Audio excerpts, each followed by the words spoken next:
प्रचार चालू हो चुका है हरियाणा में और जम्मू कश्मीर में। दोनों राज्यों के अंदर कांग्रेस और कांग्रेस का गठबंधन भारी बहुमत के साथ सरकार बनाने जा रहे हैं। कांग्रेस लीडर सचिन पायलट ने जोधपुर में कहा कि दो राज्यों में विधानसभा के चुनाव चल रहे हैं जहां पर प्रचार चालू हो चुका है। हरियाणा और जम्मू कश्मीर में दोनों राज्यों के अंदर कांग्रेस और कांग्रेस गठबंधन की भारी बहुमत के साथ सरकार बनने जा रही है। उन्होंने कहा कि हरियाणा में 10 साल से भाजपा की सरकार है। ऐन मौके पर उन्होंने मुख्यमंत्री को बदला, हार को स्वीकार कर लिया है। जो माहौल पूरे हरियाणा में बना हुआ है उसको देखकर वह कह सकता हूं कि हम प्रचंड बहुमत से सरकार बनाएंगे। साथ में उन्होंने कहा कि ऐतिहासिक बहुमत हरियाणा की जनता कांग्रेस पार्टी को देगी। जम्मू कश्मीर के बारे में उन्होंने कहा कि अंदर हमारे गठबंधन है और 3 चरण का चुनाव होगा और जब मतगणना होगी उसके बाद वहां पर दोबारा कांग्रेस और कांग्रेस के गठबंधन की सरकार बनेगी। इंडिया गठबंधन एक राष्ट्रीय गठबंधन बना है, वह लगातार आगे बढ़ रहा है। हम लोगों ने हरियाणा में भी कम्युनिस्ट पार्टी को एक सीट दी है। यह इस बात को दिखलाता है कि कांग्रेस पार्टी सबको साथ लेकर चलना जानती है। उन्होंने कहा कि 2 राज्य झारखंड, महाराष्ट्र, वहां पर भी चुनाव होने हैं। वह पार्टी, वह सरकार जो दावा करती थी कि एक राष्ट्र एक चुनाव कराने का, 4 राज्यों के चुनाव एक साथ नहीं करा पा रहे हैं। राजस्थान में अनेक उपचुनाव होने बाकी हैं। उत्तर प्रदेश में उपचुनाव होने हैं विधानसभा के, उसकी भी घोषणा अभी तक नहीं हुई है।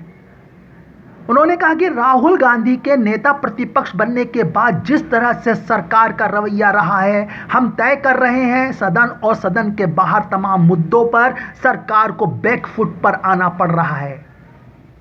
जो बहुमत का घमंड अहंकार 10 साल से था वह जनता ने 4 जून को उतार दिया।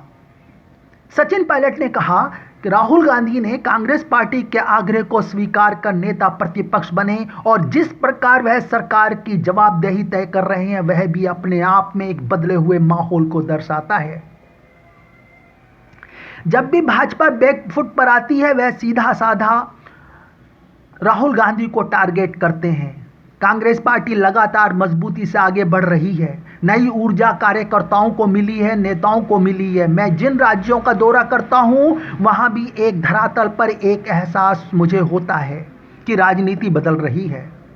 उन्होंने कहा संगठन लगातार काम कर रहा है और आने वाले उपचुनावों के अंदर सभी राजस्थान की सीटों पर कांग्रेस पार्टी जीतेगी।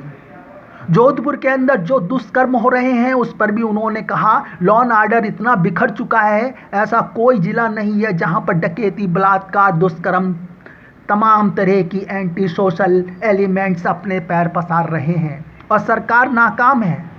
सरकार में मल्टीपल पावर केंद्र बन चुके हैं। संगठन कुछ बोलता है, सरकार कुछ बोलती है। सरकार में 3 लोग अलग अलग बातें बोलते हैं।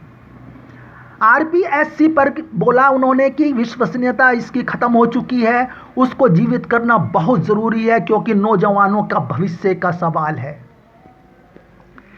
सचिन पायलट ने ग्राम खेजड़ली जोधपुर में खेजड़ली शहीदी राष्ट्रीय पर्यावरण संस्थान जोधपुर के द्वारा आयोजित मेले और गुरु श्री जंभेश्वर भगवान के मंदिर प्रांगण प्रतिष्ठा कार्यक्रम में शिरकत की।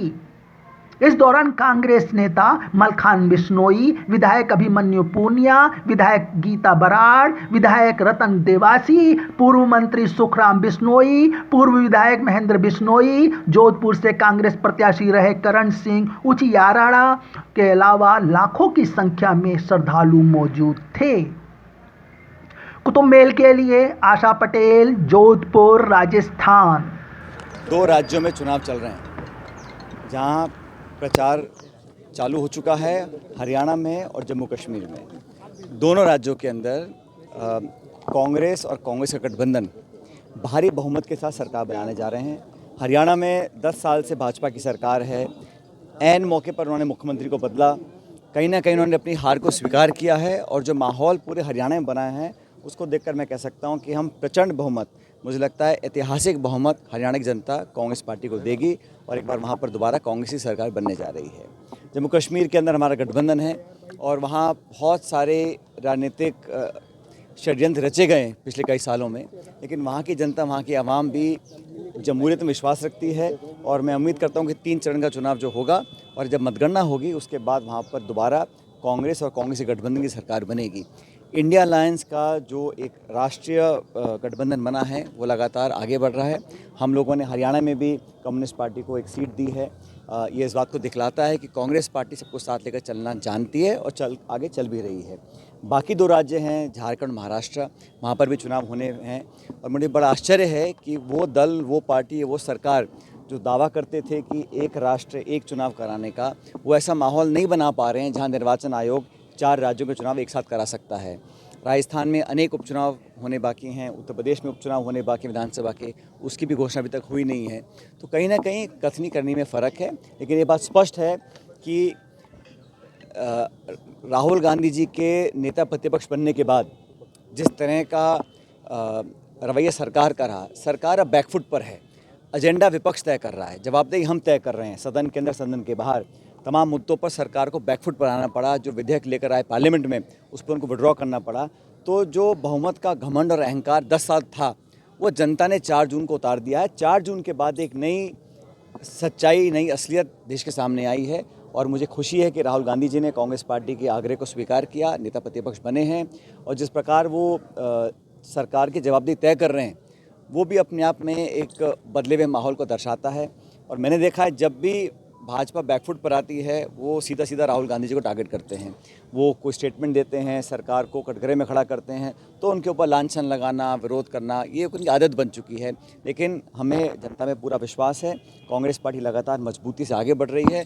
जिन जिन राज्यों में चुनाव होंगे वहाँ पे हम सरकार बनाएंगे और जहाँ विपक्ष में है वहाँ पर भी नई ऊर्जा कार्यकर्ताओं को मिली है, नेताओं को मिली है।